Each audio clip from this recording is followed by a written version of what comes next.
গোপন খবর আসে যে ভোলাগিরিতে অভি চৌধুরীর বাড়িতে নাকি প্রচুর পরিমাণে ব্রাউন সুগার স্টক আছে। ইমিডিয়েটলি আমরা সেই ভোলাগিরিতে অভি চৌধুরীর বাড়িতে যাই। বাড়িতে গিয়ে ওনার বাড়িতে সার্চ করা হয়। বাড়ি সার্চ করার পরে দেখা যায় যে খবরটা সত্যি এবং ওনার বাড়ির থেকে 550 ব্রাউন সুগারের কোটা পাওয়া যায়, সঙ্গে 20,000 টাকাও ক্যাশ ওগুলোর সাথে ছিল, যেটা আমরা এখান থেকে সিজ করি। এবং আমরা এখন পর্যন্ত যা জানতে পারি সে নাকি এই এনডিপিএস ব্যবসার সাথে জড়িত, প্লাস সে নিজেও সেটা কনজিউমারও। অ্যাকর্ডিংলি আমরা এনসিসি থানাতে একটা এনডিপিএস কেসে একটা মামলা নথিভুক্ত হয়। আর এই কেস, এই যে ব্যবসার সাথে কারা কারা জড়িত আছে সেটা খুঁজে দেখাটাও আমরা চেষ্টা করছি।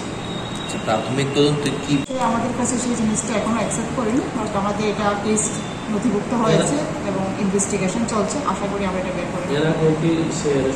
এর আগে এখন পর্যন্ত এনসিসি থানার কোনো কেসে উনি অ্যারেস্ট হয়নি। এই প্রথমবার ওনাকে আমরা ধরতে পেরেছি। তার সঙ্গে কি আর অন্য কেউ আছে? নিশ্চয়ই, এটা তো আর একা এই ব্যবসা করা সম্ভব না, ওর সঙ্গে আছে এবং সেটা আমরা খুঁজে দেখছি। আশা করছি আমরা ইনভেস্টিগেশনে যারা যারা এই ব্যবসার সাথে জড়িত ওদের সবাইকে আমরা কেসে গ্রেফতার করতে পারবো। বাজার মূল্য কত হবে? এটার বাজার মূল্য প্রায় 1 কোটি।